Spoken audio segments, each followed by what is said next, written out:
Do you know what a humanist wedding is, or what a humanist celebrant is? My name's Kevin Matthew, made it 94, and today I'm with Lucy Black, who's a humanist celebrant from Fuse Ceremonies. Hi. Hi. Okay, so what is a humanist celebrant, and is a celebrant different? Okay, so a humanist celebrant is a celebrant that conducts non-religious ceremonies.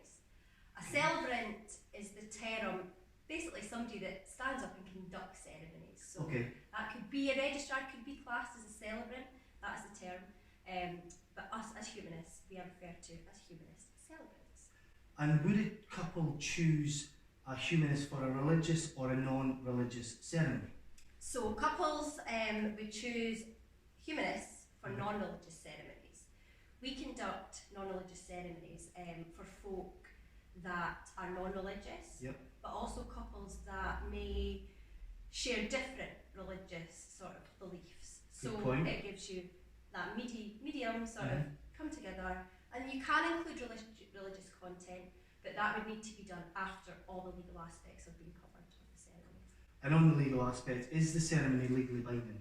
With a Fuse Celebrant like myself, we have legal registration from the registrars of Scotland, so we are legally registered to conduct ceremonies in Scotland. In Scotland, yeah. Yes. Because in England, it's because we used to live in England, and this is why I don't know a lot about it, because there isn't a lot of humanist ceremonies in England. That's correct. It's not legally binding as yet in England. Okay, got you. But we're concentrating, because Lucy's based up in Dundee, so we're concentrating on this neck of the woods and in Scotland. How do I choose, we're interested, we want to go ahead, how do I choose the right person for me to carry out the job? So what I always tell all my couples or folk that have contacted me, I build up a rapport with them. So it's great if folk have got time to have a wee meet, even a meet face to face or a Skype meeting, which always works really well. And that gives folk a chance to ask any questions they've got, for me to explain what a humanist ceremony is, and to build up that rapport. So you must ensure that you feel relaxed and safe and have an understanding of what your humanist celebrant is offering you. Are you restricted as to where you marry the couple? No, we're so lucky. So we hold the license. As the humanist celebrant, we hold the license. Okay. So that means that we can go anywhere all over Scotland, as long as it's safe and dignified. I would like to sort of conduct a ceremony in the middle of a roundabout, but as long as it's safe and dignified, we can conduct it anywhere. On average, what would the cost of a humanist be, and what does that include? Okay, so I can go by what Fuse offer, and we are £450, and that includes your consultation meetings, keeping in contact with the couple, the writing of the ceremony. So where we're very lucky, we write all our ceremonies from scratch, so it's very bespoke, and that includes travel costs as well within your celebrant's area. So yeah, 450, and that doesn't matter what day of the week that is either. And who writes the vows? So the vows are really dependent on the couple. So we have examples, Fuse have examples that we can offer the couple, or they can write their own. So they can write their own personal vows, which is normally classed as their promises to one another. Right. Or that's where they can say I do. So if folk want to say I do on their wedding day, that is classed as their personal vows. They also do ring exchange vows. So I'm going to jump in. Yeah. So they don't need to say I do. They don't need to say I do. No, that's not legally binding, saying I do.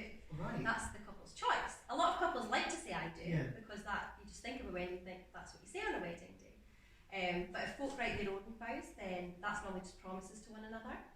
And that's good. You have your ring exchange vows, which again you can use examples that we have, or you can use the World Wide Web to get ideas, or you can write your own as well for those.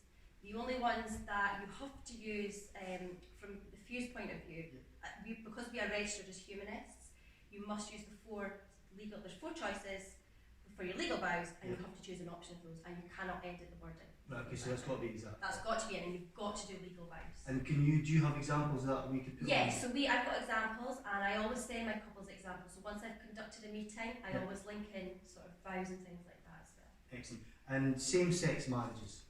Yes. So same-sex marriages are legally binding in Scotland. As I always say, love has no limits. And I have conducted same-sex marriages and continue to do so. Excellent. Yeah, it's perfect. How many times will you meet with the couple before their wedding day? So, for example, if somebody contacts me and says, we've got a few questions, I can meet them for a coffee. That's normally for only 20-25 minutes. And then I would then do their in-depth meeting about 5 to 6 months before their wedding day. So normally once or twice, but I'm always available to chat to via sort of Facebook, Instagram, emails. I always build up that rapport with my couples so they don't feel that they're on their own. And you mentioned Skype. Is that quite? And Skype, yeah, Skype. Yeah, definitely. Skype works really, really well. I have a lot of couples that live out with Scotland, so Skype is what we need to do. And at the moment, with the delightful coronavirus, all our meetings are really going to Skype at the moment as well. Interesting. And what percentage, it's not on here, what percentage have you got of people coming from out with Scotland to get married in Scotland? For myself, not a huge amount of folk, but there are a lot of celebrants with feuds that do elopements, and a lot of those folk are coming into Scotland. Yeah, are coming from America, Australia, to get married in Scotland because they love the beauty. How do you put the ceremony together, and what is the average ceremony? What does it look like?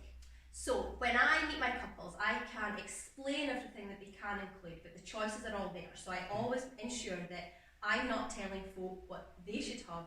The choices are theirs. It is their wedding day. So normally it would have a welcome. So when guests are seated, we would just say hello and thank you for being here, and we would thank anybody that the couple want to thank as well.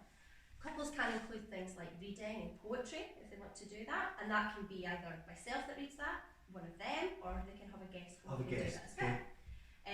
Of course, the story. Not everybody wants to include their story. Some folk like a shorter ceremony, and again, that's absolutely fine. But it's nice to hear about how a couple met, and especially on their wedding day, because we're there witnessing them becoming husband and wife, wife and wife, husband and husband. It's great to hear a little bit about their journey. And how long would a short ceremony be? I would say about 15 minutes. You can't, some folk really just want to say their vows and sign the schedule, do the legal declaration, and that's it. But the majority of ceremonies last about 30 to 40 minutes. Have you had any longer? I have. I've had one that was nearly an hour long, and again, it's just whatever content that folk want in their wedding. Couples will book a professional videographer and a professional photographer. So you don't notice them, they just float about and do their thing because they're professionals. Again, before the bride or the groom come into the room, I will mention to guests when they take their seats about social media and taking photos. So I ask the couples at the meeting how they feel about that. Nowadays, most folk like phones to be switched off or at least on silent and photos to be kept to a minimum. If folk don't have a videographer, but they have guests that can't manage to the wedding day, then of course somebody will video that on their phone so that they can do either a live stream or show them at a later date. But in terms of you because some religious bodies don't like we've got especially me anyway. Film away, take photos. And what about the positioning? Because I interviewed Kieran from I Do Videos, and one of the things that he said was something he had to work around was in certain, for example, churches, there's certain places he cannot stand. Yeah, so I always, again, at the meetings, ask my couples how they feel about their stands. So traditional stands, is what I refer to it as, would be me in the middle here, and then the couple facing one another, and then the photographer knows that we will not move from that position until we go and sign the schedule. And you just have to gauge the size of the venue as well. Some venues are very, very small, so you can't have your wedding party standing up, and some are a lot larger, so you can have wedding parties as well. Okay, but in terms of the photographer moving around, I don't even notice it. What happens if the humanist is poorly? Well, we've had a lot of questions the past week in regards to this as well, in case any of us do need to self-isolate.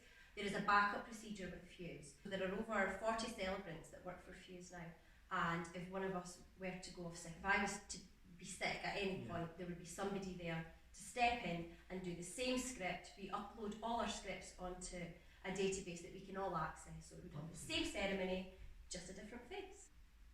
Do you have any hot tips?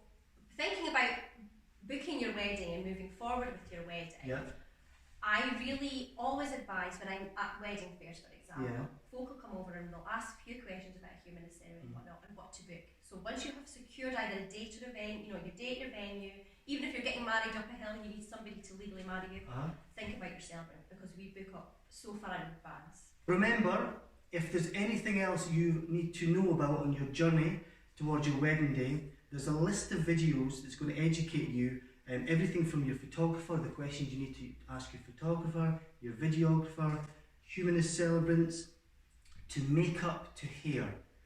Have a look on the website, have a look down below at some links. We'll have everything that Lucy has spoken about down below as well, with links, etc., etc. Take a look at the website as well, and have a good day.